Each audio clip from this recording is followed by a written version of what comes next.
আমার জীবন দর্শন। আমি একজন লেখিকা, সর্বোপরি একজন শিক্ষিকা। তো আজকে আমাকে লেখিকা হিসেবে বা একজন লেখিকা হিসেবে আজ সম্মাননা, এটা অত্যন্ত আমার জীবনের এক বড় প্রাপ্তি। কারণ আমি জীবনে পুরস্কার পেয়েছি, ন্যাশনাল ইন্টারন্যাশনাল অনেক পুরস্কার পেয়েছি, তাই সমাজকে কাছ থেকে দেখেছি। তাই সমাজ উন্নয়নটা একেবারে জীবনের সঙ্গে মনে হচ্ছে ধরে নিয়েছি, সমাজকে উন্নয়ন করতে হবে।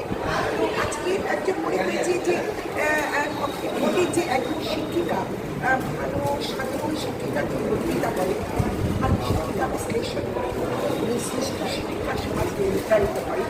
আমি আমার লেখনের মাধ্যমে সমাজকে অনুপ্রাণিত করতে চেয়েছি, তরুণ প্রজন্মকে অনুপ্রাণিত করতে চেয়েছি।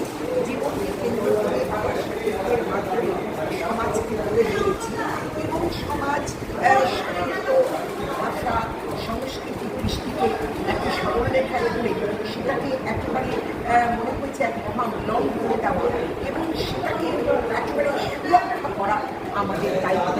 এবং সমাজের কাছে সেটা প্রজন্মের কাছে বলবার যে তোমরা এগিয়ে এসো, অন্যায় অত্যাচার অবিচারের বিরুদ্ধে মুখে দাঁড়াও, প্রতিবাদের ভাষা আছে, তোমরা সেইভাবে সমাজকে সুস্থ এক সমাজ আমাদের উপহার দাও।